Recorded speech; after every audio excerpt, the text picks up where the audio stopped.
সম্পর্ক হলো আমাদের জীবনের একটি আধার।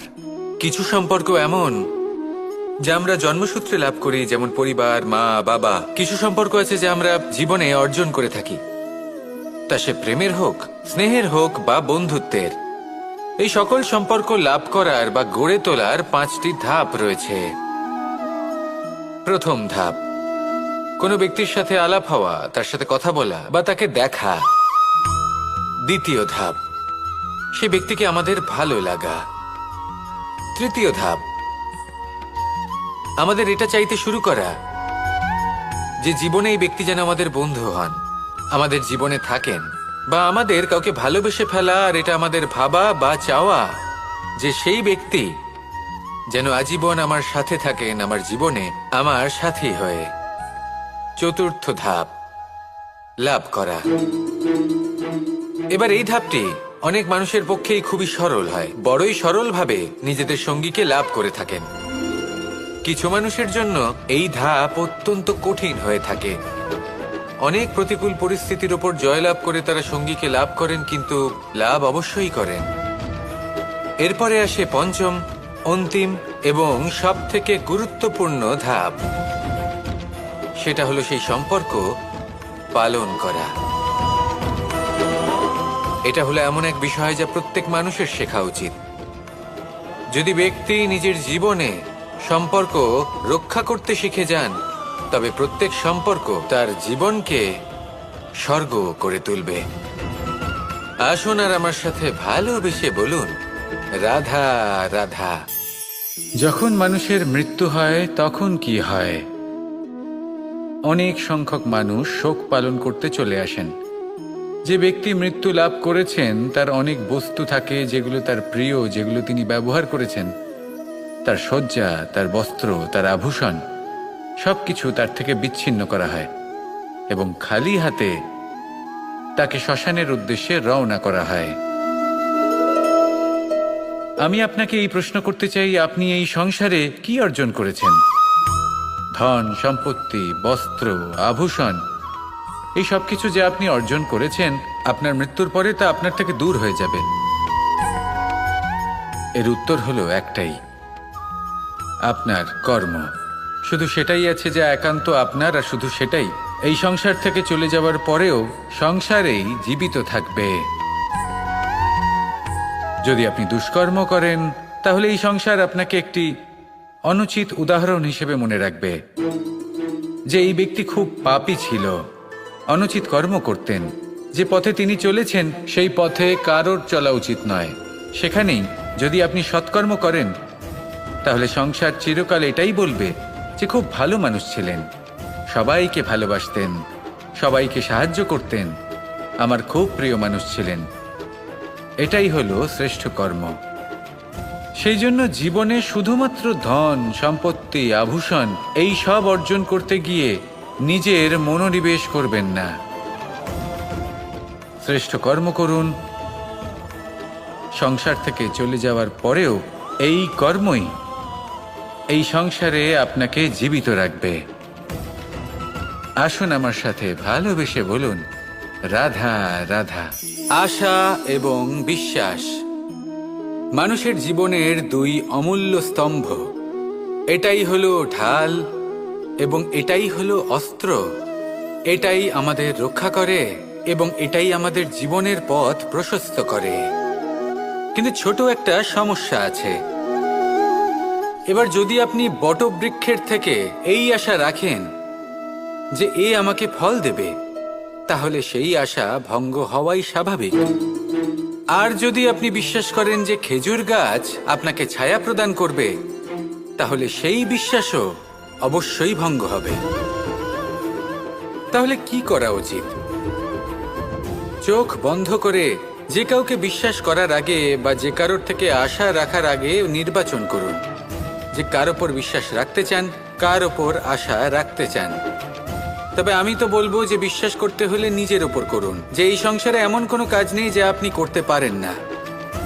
আর শুধু কর্ম করতে থাকুন আর ভরসা রাখুন ঈশ্বরের ওপর যে উনি আপনার কর্ম দেখবেন আর আপনাকে আপনার কর্মফল অবশ্যই দেবেন, আপনাকে সাফল্য দেবেন। যদি আপনার বিশ্বাস অটল হয়, নিরন্তর পরিশ্রম করেন, তাহলে ঈশ্বর কখনোই আপনার আশা ভঙ্গ হতে দেবেন না। আসুন আর আমার সাথে ভালোবেসে বলুন, রাধা রাধা। আমাদের সকলের কাছে বৃক্ষ অত্যন্ত প্রিয়। আমরা সর্বদাই চাই এই বৃক্ষ যেন সবুজ থাকে, ফুলে ফলে ভরে থাকে, আমাদের ছায়া প্রদান করে, তা যেন সুস্থ থাকে, আমাদের ফল প্রদান করে। আর সেই জন্য আমরা প্রতিদিন সেই বৃক্ষকে জল প্রদান করি। কিন্তু কখনো ভেবে দেখেছেন যে জল তো আমরা বৃক্ষের গোড়ায় দিই, তারপরেও এই জল সেই বৃক্ষের প্রত্যেকটি পাতায় ঠিক পৌঁছে যায়? এটা কিভাবে সম্ভব? কিছুটা এরকমই হলো আমাদের কর্ম। যদি এই পৃথিবীতে থেকে শুদ্ধ মনে সৎকর্ম করেন, এই কর্ম সোজা ঈশ্বরের কাছে গিয়ে পৌঁছয়। যদি শ্রদ্ধাভাব নিয়ে সমর্পিত হয়ে শুদ্ধ চিত্তে আপনি কাউকে সেবা করেন, তা সে মাতা পিতাই হোক, পরিবার হোক, গুরু হোক, পশুপক্ষী হোক বা সমাজ হোক, তাহলে সেটা সোজা ঈশ্বরের চরণে সমর্পিত হয়। সবসময় শুদ্ধ চিত্তে সমর্পিত হয়ে এবং মনে শ্রদ্ধা ভাব নিয়ে কর্ম করুন। ঈশ্বর নিজে থেকেই এর ফল আপনাকে প্রদান করবেন। আসুন আমার সাথে ভালোবেসে বলুন, রাধা রাধা। জীবনে সব থেকে বেশি মূল্যবান বস্তু কি? ধন, স্বর্ণ, মাণিক্য, আভূষণ? না, এই সব কিছু মিলিয়েও সময়ের এক মুহূর্তের সামনে মলিন হয়ে পড়ে। এক মুহূর্ত যা এক দরিদ্রকে রাজা করতে পারে, যা এক রাজাকেও দরিদ্র করতে পারে। একটি মুহূর্ত যা আপনার আত্মবিশ্বাসকে পর্বতের শিখরে পৌঁছে দিতে পারে। একটি মুহূর্ত যা আপনার অস্তিত্বকে গভীর সাগরে বিলীন করে দিতে পারে। একটি মুহূর্তের খেলা। সব সময় জীবনে সেই ব্যক্তিকে সম্মান করুন, শ্রদ্ধা করুন, যিনি আপনার জন্য সময় বের করে থাকেন। সবসময় সেই ব্যক্তির প্রতি নিষ্ঠাবান থাকুন, যেই ব্যক্তি খারাপ সময় আপনার পাশে দাঁড়িয়ে থাকে। এই সময় সব থেকে বেশি মূল্যবান। আসুন আমার সাথে ভালোবেসে বলুন, রাধা রাধা। পুরাণে আমরা দেখেছি যে মাতা পিতা কতটা মহান হতে পারেন। কিভাবে শ্রী গণেশ নিজের মাতা পিতাকে পরিক্রমণ করলেন এবং পরম পূজনীয় হয়ে উঠলেন। কিভাবে ভক্ত শ্রবণ নিজের অন্ধ মাতা পিতাকে তীর্থযাত্রায় নিয়ে যাবেন বলে নিজের কাঁধে ওনাদের বসালেন এবং বয়ে নিয়ে গেলেন। এরকম অনেক অমূল্য শিক্ষা আমরা লাভ করে থাকি পুরাণ থেকে। কিন্তু এসব কথা হলো পুরাণের কথা। কথা বলা যাক আমাদের জীবন নিয়ে। আমাদের এই জীবনে আমাদের মাতা পিতা কেন আমাদের কাছে এতটা অমূল্য? কেন আমরা ওনাদের এতটা ভালোবাসি? কেন আমরা ওনাদের এত সম্মান করি? আর কেনই বা ওনাদের এতটা সম্মান করা উচিত? মমতার কারণে। মায়ের মনের এক ধরনের মমতা, পিতারও এক ধরনের মমতা। এই দুইয়ের মমতা ভিন্ন, কিন্তু এনাদের দুজনের মমতার কেন্দ্রবিন্দু হলো ওনাদের সন্তান। মাতা মমতার কারণে সকালে তাড়াতাড়ি উঠে পড়েন, খাবার তৈরি করেন, এটা ভাবেন যে আমার সন্তান যেন অভুক্ত না থাকে। অন্যদিকে পিতা ইচ্ছে না থাকা সত্ত্বেও নিজের মমতাবোধের কারণে নিজের সন্তানের প্রতি কঠোর হন, তাকে জ্ঞান প্রদান করেন, শিক্ষা প্রদান করেন, কারণ উনি চান যে ওনার সন্তান যেন পরবর্তীতে উন্নতি করে, কখনো অভুক্ত না থাকে। এটাই হলো মমতা মাতা পিতার। আর এই মমতা সংসারের অন্য কোথাও আপনি পাবেন না। তাই সবসময় নিজের মাতা পিতাকে সম্মান করুন, ওনাদের ভালোবাসুন, যতটা ইচ্ছে ভালোবাসুন। আর এই ভালোবাসার সাথেই বলুন, রাধা রাধা। জীবনে যখন আমরা কোনো পরিস্থিতির সম্মুখীন হই, তখন আমাদের সামনে দুটো পথ থাকে। তাদের মধ্যে কোনো একটা নির্বাচন আমাদের করে নিতে হবে, এই মনে করে নিতে হবে। নির্বাচন এই সংসারের সবথেকে গুরুত্বপূর্ণ বিষয়।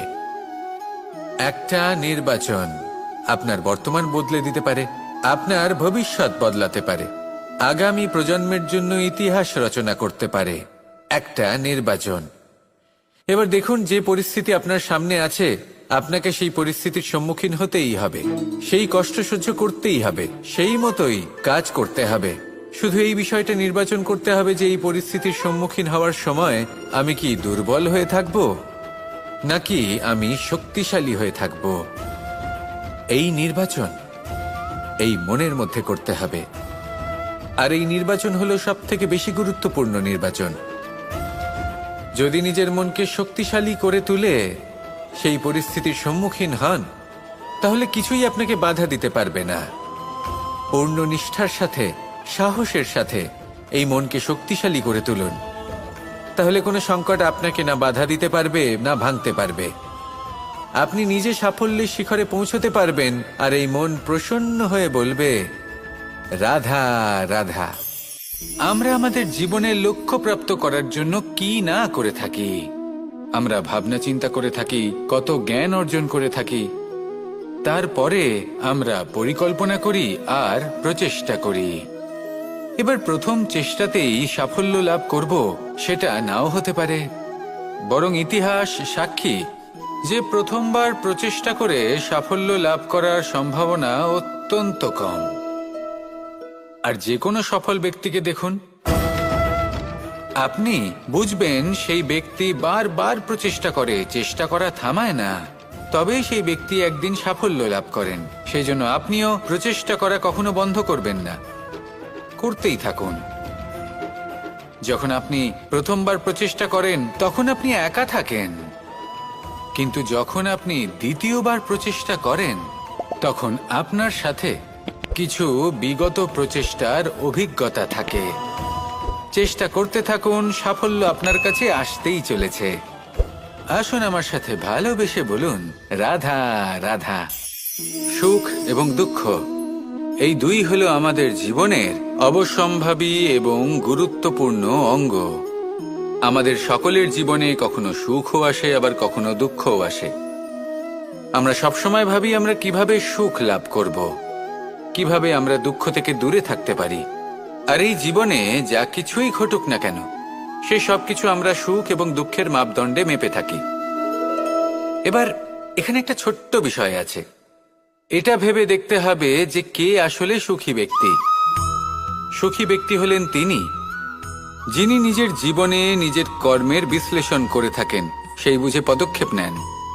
উনি কি করতে চলেছেন সেটা উনি জানেন, আর যদি ওনার কোনো দোষ থাকে বা ভুল থাকে তাহলে সেগুলো শুধরে নিয়ে এগিয়ে চলেন। সেই জন্য উনি সুখী হন। অন্যদিকে যে ব্যক্তি দুঃখী, তিনি কি করেন? তিনি নিজের উপর নয়, অন্যের উপর নিজের নজর রাখেন যে তিনি কি করছেন, কিভাবে কর্ম করছেন। ওনারা অন্যের নিন্দা করেন, অন্যের সাফল্য দেখে ঈর্ষা করেন, ক্রুদ্ধ হয়ে যান, ওনাদের বাধা দিতে চেষ্টা করেন। সেই জন্যই তো ওনারা দুঃখী হন। এই সংসারে এমন অনেক ব্যক্তি আছেন যারা এই কারণে দুঃখী নন যে তাদের জীবনে দুঃখ আছে। তারা এই কারণে দুঃখ পান কারণ অন্যের জীবন অনেক বেশি সুখের। দেখুন, শেষ পর্যন্ত আপনাকে নিজের কর্মের প্রতি মনোসংযোগ করতেই হবে, অন্যের প্রতি নয়। কারণ আপনার জীবনে আপনার কর্ম হলো এমন একটা জিনিস যা আপনার নিয়ন্ত্রণে আছে। নিরন্তর চেষ্টা করতে থাকুন, নিজের কর্মকে বুঝতে শিখুন, শুধরে নিন, নিজেকে শ্রেষ্ঠ করে তুলুন। তখন সাফল্য নিজে থেকে আপনার কাছে আসবে, আর এই মন প্রসন্ন হয়ে বলবে, রাধা রাধা। এই সংসারে এমন কোন আবেগ আছে যা সবসময় কটু বলে মনে হয়, কিন্তু সবার শেষে এটি সব থেকে বেশি মধুর উপলব্ধি প্রদান করে, সব থেকে বেশি মধুর অনুভূতি প্রদান করে। উত্তর পেলেন? পেলেন না? আপনাকে একটা উদাহরণ দিই। যখন মাতা সীতাকে অপহরণ করা হয়েছিল তখন শ্রীরাম অপেক্ষা করেছিলেন 4 মাস পর্যন্ত। উনি খুঁজতে চেয়েছিলেন, কিন্তু উনি ওনার খোঁজ বন্ধ রেখেছিলেন। কল্পনা করে দেখুন ওনার কতটা যন্ত্রণা হয়েছিল। উনি শুধু অপেক্ষা করছিলেন, কারণ তখন বর্ষা ছিল। অনেক দিন পর্যন্ত সূর্যের আলো দেখা যায়নি। উনি জানতেন এরকম সময় বানর সেনার পক্ষে বনের মধ্যে পথ খোঁজা খুবই কঠিন কাজ হবে। সাগর পার করা অত্যন্ত কঠিন হয়ে দাঁড়াবে। তারা হয়তো বনের মধ্যে পথ হারিয়ে ফেলবে।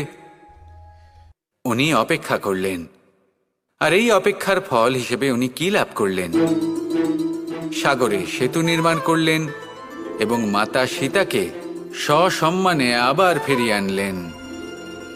যদি শ্রীরাম অপেক্ষা না করতেন তাহলে হয়তো এই সব কিছু কখনোই সম্ভব হতো না। এটাই হলো শক্তি ধৈর্যের। এটাই হলো আমাদের কাছে শিক্ষা। এই ধৈর্যই প্রত্যেকবার আমাদের অত্যন্ত কঠিন বলে মনে হয়।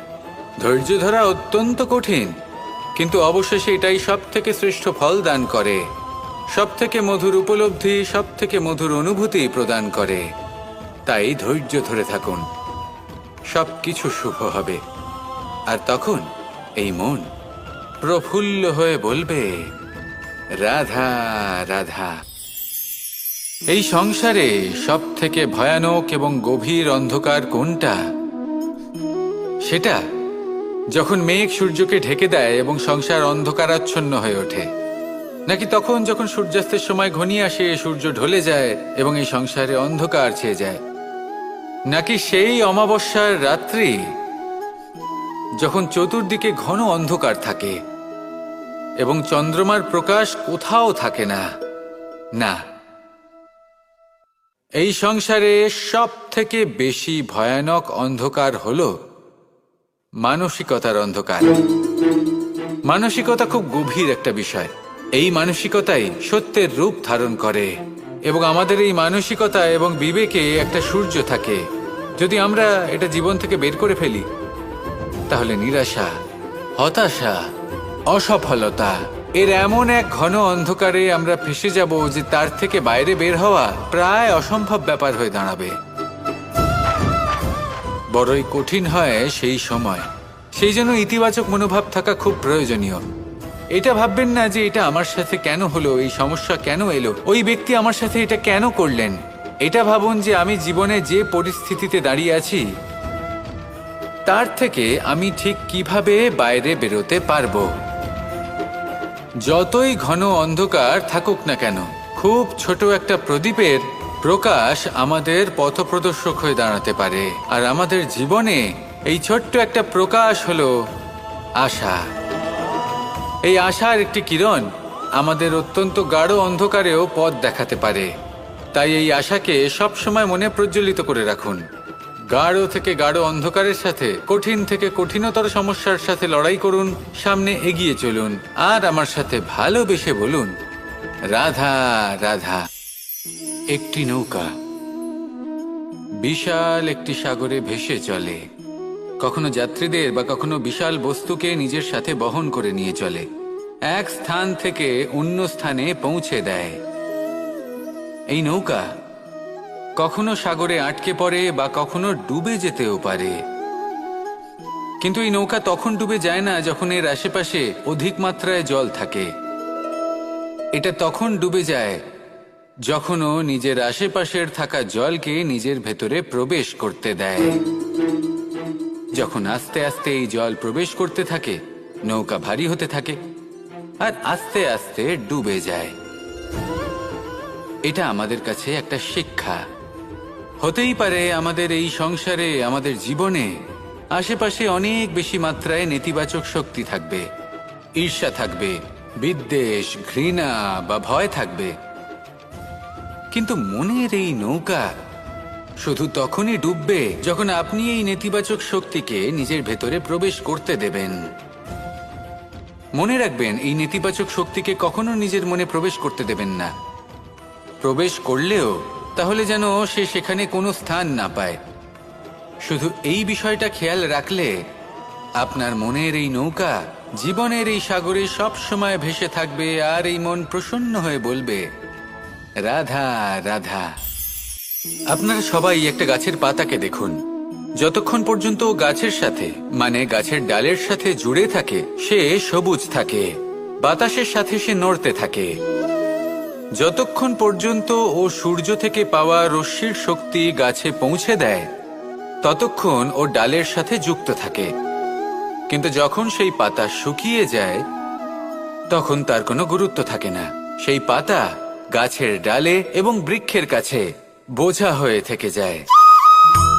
এবং এমন এক সময় আসে যখন সেই ডালটি শুকনো সেই পাতাকে পরিত্যাগ করে।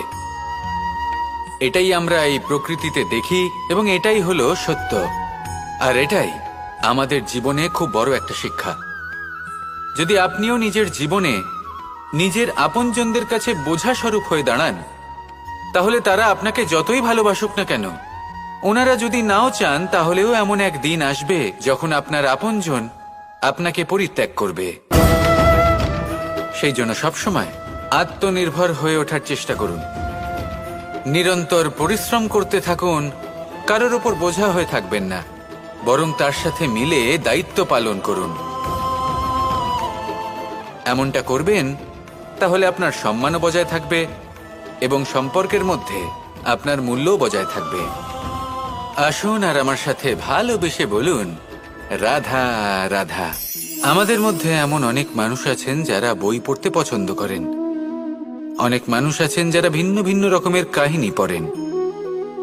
এবার পড়তে পড়তে মাঝে এমন একটা অধ্যায় অবশ্যই আসে যা আমাদের হৃদয় স্পর্শ করে যায়। আমরা হৃদয় যন্ত্রণা অনুভব করি, তাও আমরা সেই কাহিনী শেষ পর্যন্ত পড়ি এবং তখন আমরা বুঝতে পারি যে সেই যন্ত্রণাময় অধ্যায়টি কেন এসেছিল, তার থেকে আমরা কি শিক্ষা পেলাম এবং আমরা অবশেষে লক্ষ্যেও পৌঁছলাম। কিন্তু যদি সেই যন্ত্রণাদায়ক অধ্যায়টিতে আপনি থেমে যান, আপনি যদি এটা ভাবেন যে আমি আর পড়তে পারবো না, তাহলে আপনি জানতেও পারবেন না যে পরবর্তীতে কি হতে চলেছে। এই মন দুঃখে ভরে উঠবে, মনে প্রশ্ন আসতেই থাকে যার উত্তর আমরা পাই না, নিজেদের লক্ষ্য বুঝতেই পারি না। এইভাবেই আমাদের জীবনেও যদি এমন কিছু হয় যা অত্যন্ত দুঃখজনক, যদি এমন কোনো কঠিন অধ্যায় আপনার জীবনে আসে, থামবেন না। তা হলো আপনার জীবনের কাহিনীর একটি যন্ত্রণাদায়ক দুঃখজনক অধ্যায় মাত্র। শেষ পর্যন্ত এই কাহিনীতে টিকে থাকুন, কর্ম করতে থাকুন। আপনি বুঝতে পেরে যাবেন যে এই কঠিন পরিস্থিতি আপনার জীবনে কেন এসেছিল। আপনি শিক্ষাও লাভ করবেন এবং লক্ষ্যও লাভ করবেন। আসুন আমার সাথে ভালোবেসে বলুন, রাধা রাধা। যখন আমরা মৌন থাকি তখন আমরা কতটা শক্তি ব্যয় করি, বিন্দুমাত্র নয়। সেখানেই যখন আমরা রুষ্ট হই তখন আমরা কতটা শক্তি ব্যয় করি। আমাদের রক্ত গরম হয়ে ওঠে, চোখ থেকে যেন অগ্নিবর্ষা হয়, আমরা চিৎকার করতে থাকি, জোরে কথা বলি, কখনো কখনো আমরা অনুচিত কর্ম করে বসি। সবকিছুই ক্রোধের বশে করি। এবার এই ক্রোধকে মৌনতায় পরিণত করতে হবে। এই কাজটা চোখে দেখা যায় না, এই কাজ সরল নয়, এই কাজ হলো অত্যন্ত কঠিন এবং এই কাজই শ্রেষ্ঠ। সেই ব্যক্তি শক্তিশালী নন যিনি কথায় কথায় ক্রুদ্ধ হয়ে যান, কথায় কথায় যিনি আক্রমণ করেন। আজ্ঞে না, সব থেকে বেশি শক্তিশালী ব্যক্তি হলেন তিনি যিনি নিজের ক্রোধকে মৌনতায় পরিবর্তন করতে পারেন, যিনি শান্ত মনে পরিস্থিতিকে বোঝেন, তার আকলন করেন আর তারপর বিবেকের দ্বারা সিদ্ধান্ত নেন। তিনি হলেন সব থেকে শক্তিশালী ব্যক্তি। তাহলে সেই ব্যক্তি হয়ে উঠুন আর আমার সাথে ভালোবেসে বলুন, রাধা রাধা। এই শুকনো পাতাটিকে দেখুন, নিষ্প্রাণ হয়ে পড়েছে। কোনো একটা সময় এই পাতাটি একটা গাছের ডালে ছিল। সেই গাছ ওর লালন পালন করত। যখন যখন বাতাস বইত, এই পাতায় কম্পন দেখা দিত, মনকে প্রফুল্ল করে তুলত। কোনো একদিন এই পাতা গাছের ডাল থেকে ঝরে পড়ে গেল। নিঃসন্দেহে ও নিজের স্বাধীনতা পেল, কিন্তু আস্তে আস্তে শুকিয়ে গেল, নিষ্প্রাণ হয়ে গেল। দেখুন, আমি এই কথা বলছি না যে স্বাধীনতা অনুচিত, কখনোই না। কিন্তু যে কোনো পরিস্থিতিতে স্বাধীন হতে চাওয়া এটা নিশ্চিতরূপে অনুচিত। আমরা যদি আমাদের জীবনে পরিবারের গুরুত্ব ভেবে দেখি, তাহলে এই পরিবারে যতই মতভেদ থাকুক না কেন, যতই মনোমালিন্য থাকুক না কেন, যতই বিবাদ থাকুক না কেন, এই সব মিটিয়ে নেওয়া অত্যন্ত প্রয়োজনীয়। সেই সবকিছু সমাপ্ত করা অত্যন্ত প্রয়োজনীয়। কখনো এই পরিবারকে ভাঙতে দেবেন না, কখনো এই পরিবার থেকে দূরে চলে যাবেন না। এই পরিবার হলো আমাদের জীবনের একটা অমূল্য সম্পদ, অমূল্য এক আশ্রয়, যা এই সংসারে হয়তো কোথাও আপনি পাবেন না। তাই একে আগলে রাখুন। ভেবে নিন আপনি পাতা আর আপনার পরিবার সেই গাছ। আসুন আমার সাথে ভালোবেসে বলুন, রাধা রাধা। জ্যোতিষ একটা বিদ্যা, এ হলো একটা বিজ্ঞান। যে নক্ষত্র দশায় আপনি জন্মগ্রহণ করেছেন, যে স্থানে আপনার জন্ম হয়েছে, এগুলো আপনার জীবনের দিশা স্থির করার ক্ষেত্রে গুরুত্বপূর্ণ ভূমিকা পালন করে। কিন্তু যে রাশিতে আপনি জন্ম নিয়েছেন আর আপনার যা নাম স্থির হয়েছে, সেটা আপনার ভবিষ্যৎ নির্ধারণ করবে তা আবশ্যক নয়। রা দিয়ে রাম এবং রা দিয়ে রাবণ, এই দুজনের রাশি সমান ছিল, কিন্তু একজন নিজের শক্তির দুর্ব্যবহার করলেন। স্বর্ণ লঙ্কার অধিপতি রাবণ, চতুর্দিকে বিজয়ী হওয়া সেই ব্যক্তি নিজের পতনের সম্মুখীন হলেন। শ্রীরাম রাবণকে বধ করলেন। শ্রীরাম, যিনি নিজের কর্ম দ্বারা, নিজের পরিশ্রম দ্বারা ঈশ্বর উপাধি লাভ করেছিলেন, 14 বছরের বনবাস ভোগ করলেন, আর যখন বিপদে পড়লেন তখনও নিজের রাজ্যের সাহায্য নিলেন না। বনের মধ্যে নিজে বানর এবং ভাল্লুকদের নিয়ে একটি সেনাবাহিনী গড়ে তুললেন এবং রাবণকে তার কুকর্মের শাস্তি দিলেন। তাই সর্বদা এটা মনে রাখবেন, আপনার খ্যাতি, আপনার ভবিষ্যৎ আপনার কর্ম নির্ধারণ করে, আপনার রাশি নয়। তাই সবসময় শ্রেষ্ঠ কর্ম করুন আর আমার সাথে ভালোবেসে বলুন, রাধা রাধা। প্রজাপতি দেখেছেন কি সুন্দর হয়, তাই না? এই প্রজাপতি, ওদের দিকে তাকালে নিজের অজান্তেই নিজের মুখে হাসি ফুটে ওঠে। কিন্তু এই প্রজাপতি জন্ম থেকেই এমন দেখতে হয় না। জন্ম থেকে এদের কাছে ডানা থাকে না, এরা উড়তেও পারে না। যখন একটি প্রজাপতি জন্ম নেয় তখন প্রথমে ডিম অবস্থায় থাকে সে। আস্তে আস্তে সেই কবচ সে ভেঙে ফেলে, খুব পরিশ্রম করতে হয় তাকে। তারপর কীটের আকার ধারণ করে সে চলতে থাকে, অনেক কষ্ট সহ্য করতে হয়, অনেক পরিশ্রম করতে হয়। তারপর তার রূপ বদলে যায়, তারপরে তার ডানা গজায়, তারপরে সে উড়তে পারে। এই নিরন্তর পরিশ্রমই সাফল্যের মূল মন্ত্র হয়। কখনো কখনো প্রতিভাও কম পড়ে যায় যদি নিরন্তর পরিশ্রম না করা হয়, যদি সমর্পণের ভাব মনে না থাকে, দৃঢ় নিষ্ঠা না থাকে।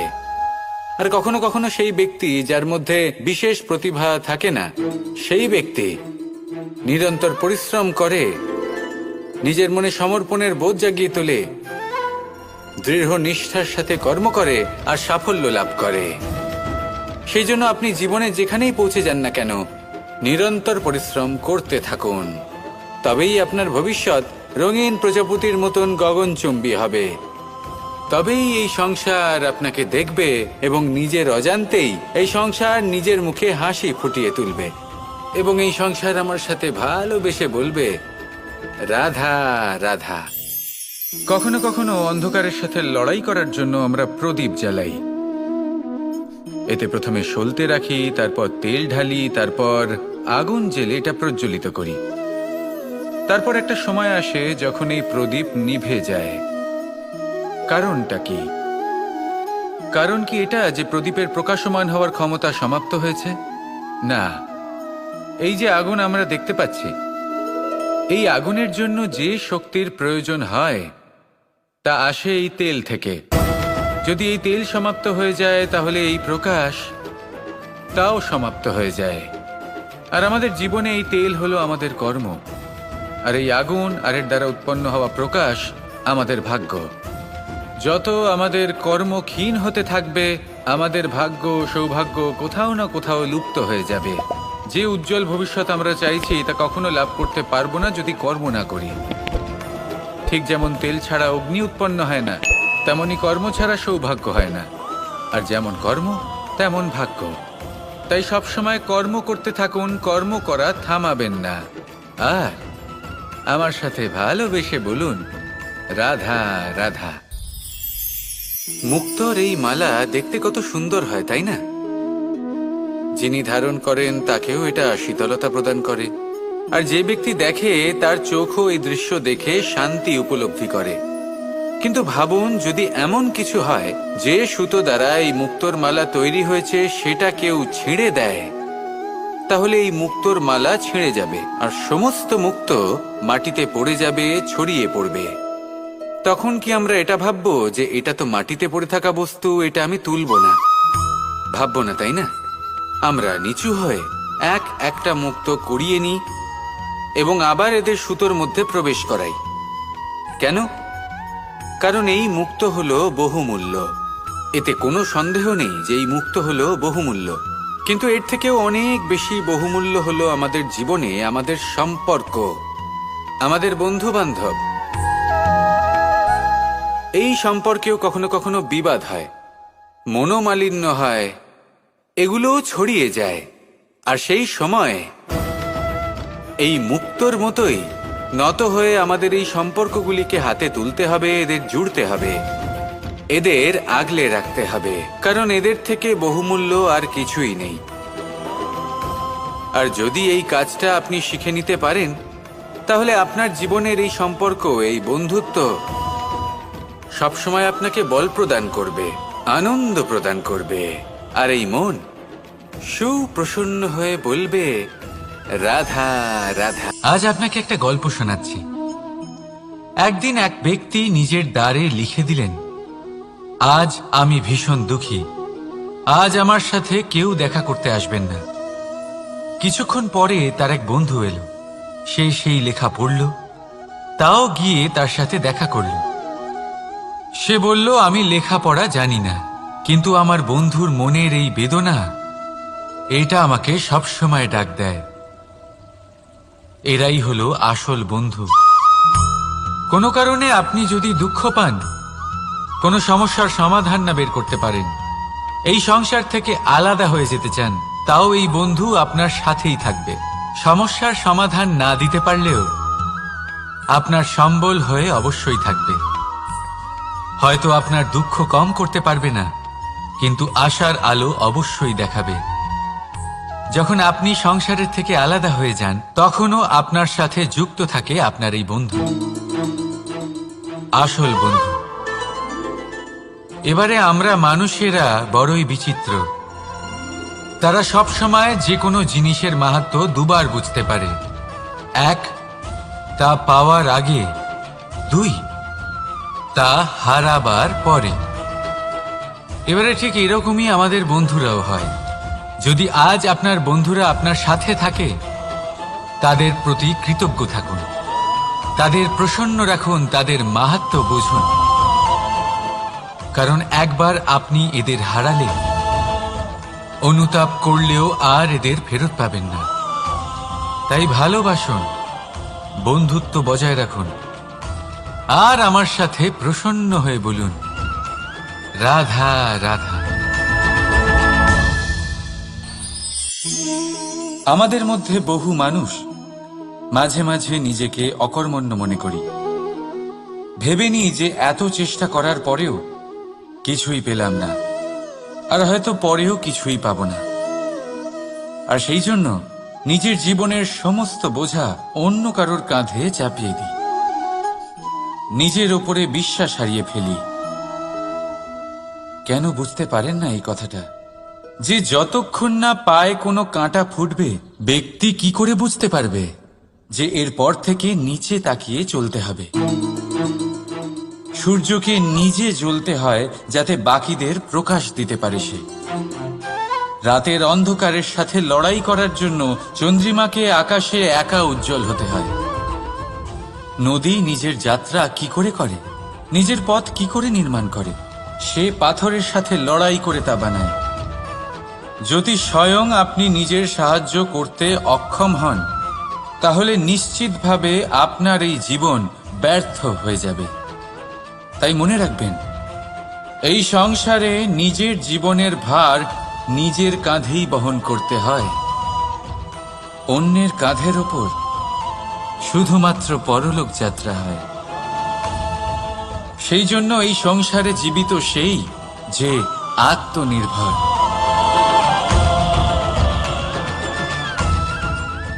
রাধা রাধা।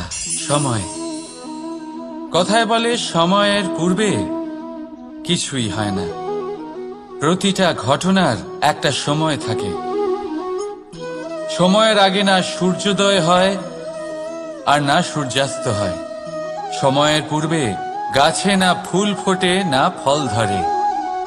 কিন্তু একটা কথা ভেবে দেখুন, যদি বর্ষা আসার আগে কৃষক ভূমিকে না প্রস্তুত করে, বীজ রোপণ না করে, তাহলে কি ফসল ফলবে? যদি কোনো যোদ্ধা যুদ্ধের পূর্বে নিজের অস্ত্রের ধার না দেয়, তাহলে সে যুদ্ধ কি করে লড়বে? এর মানে এটাই হলো যে সময় আপনার যখন আসার তখন অবশ্যই আসবে, কিন্তু ততক্ষণ এটাও গুরুত্বপূর্ণ যে আপনি নিজেকে তার জন্য তৈরি রাখুন। কারণ এই সুযোগ, এই কথাটা শুনতে যত ছোট, এটা আসেও ততটা কম সময়ের জন্য, তারপর চলেও যায়। এবার যদি সুযোগ আপনার হাতে আসে আর আপনি তার জন্য তৈরি না থাকেন, তাহলে আপনি সাফল্য কি করে পাবেন? তাই আপনি সঠিক সময়ের জন্য অপেক্ষা করুন, সেই সুযোগের জন্য অপেক্ষা করুন, কিন্তু ততক্ষণ নিজের চেষ্টার দ্বারা নিজেকে আরো সক্ষম করে তুলুন। কারণ সাফল্য আপনার জন্য অপেক্ষা করছে, শুধু আপনি তার জন্য তৈরি থাকুন। রাধা রাধা। কথা মানুষের পাওয়া সবচেয়ে অদ্ভুত উপহার। এই কথাই মানুষকে এই সংসারের সমস্ত প্রাণীর থেকে ভিন্ন করে তোলে, সংসারের সবচেয়ে উপরে নিয়ে যায়। এই কথার কারণেই আমরা একে অপরের সাথে ভাব আদান প্রদান করি। আমি আমার মনের ভাবনা অন্য কাউকে ব্যক্ত করতে পারি, অন্য কেউ তাদের ভাবনা আমাকে ব্যক্ত করতে পারে। এই কথাই আমাদের সবচেয়ে বড় ঢাল।